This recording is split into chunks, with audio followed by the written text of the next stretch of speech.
Could Donald Trump strike a grand geopolitical deal with China? For most of the last 10 years, America and China have clashed and competed in a way that has destabilized the international system. Trade, technology, Taiwan, and tariffs are just some of the big issues that have divided these two giants. Now, Donald Trump has earned a reputation as being tough on China.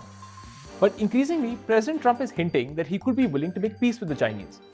He invited China's President Xi Jinping to his inauguration, called on China to help end the Ukraine war, and is also willing to help TikTok, owned by a Chinese company, evade a ban in America. A US-China deal might be good news for both Washington and Beijing, but for India, it could be very worrying. On this episode of Threadbare, we take a look at Donald Trump and whether the American president could really strike a grand deal to reduce tensions with China. We also ask a simple question: what would such a deal mean for India?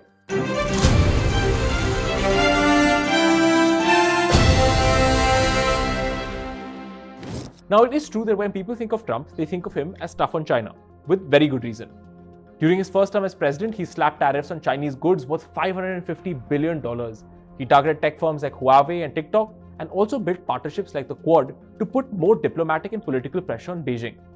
During the 2024 election campaign, Trump proposed 60% or higher tariffs on all Chinese imports, exceeding the 25% rates from his first term as president.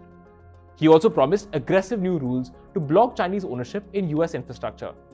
And most of his national security and foreign policy team, like Secretary of State Marco Rubio, are known for their strong line on China. Despite that, Trump's approach to China has been very, very different since he took office. Yes, Trump did just slap a 10% tariff on Chinese goods, but he also indicated that he wants to do a trade deal with China. And the 10% tariff he slapped on Chinese goods is actually a lot less than the 60% he threatened on the campaign trail. He also reportedly invited China's president to his inauguration and spoke to him on the phone.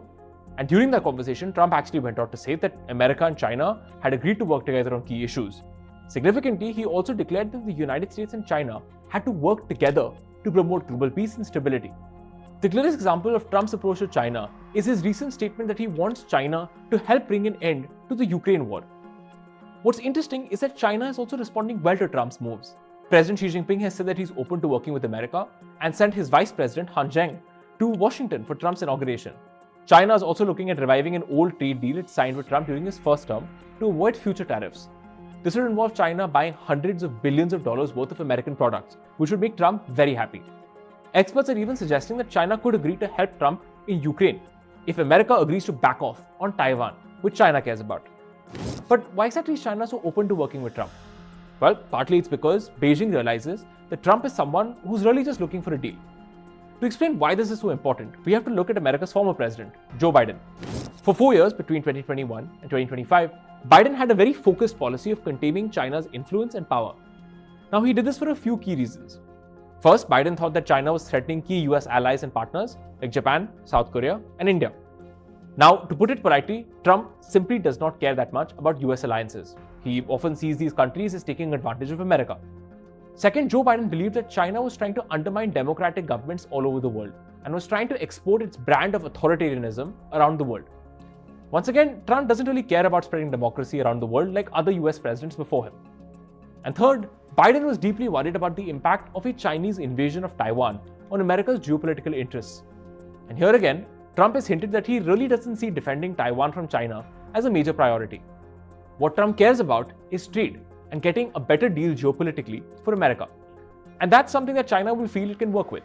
After all, like I said, China and America did actually agree to a trade deal during Trump's first term as president. There's no reason why they couldn't agree to a second one in Trump's second term. Of course, such a deal may not mean that everything is back to good old times between America and China. The two countries will remain economic competitors and political rivals for a long time to come.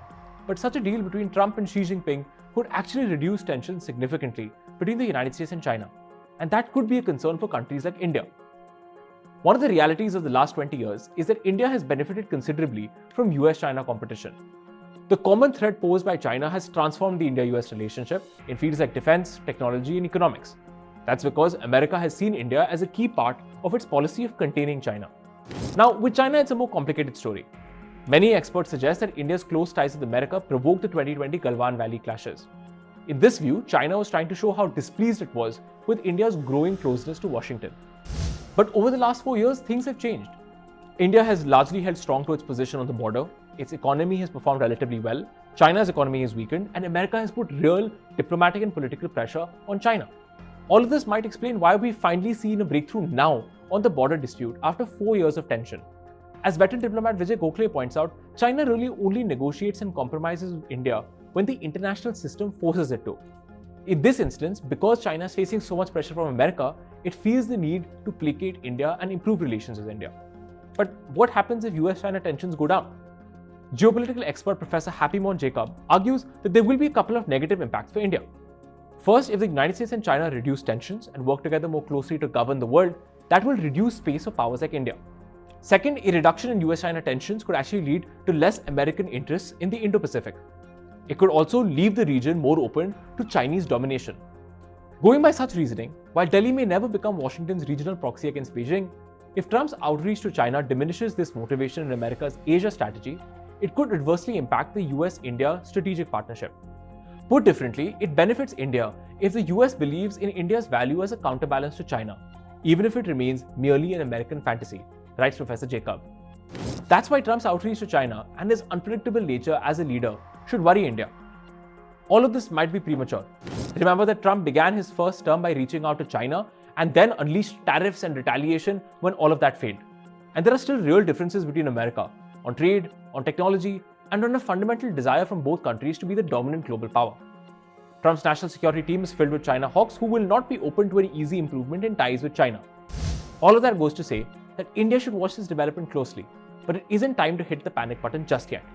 Donald Trump, however, remains, as always, unpredictable. Thanks so much for watching Threadbare with me, Shashank Matu. You can catch the show again next week on India Today Global.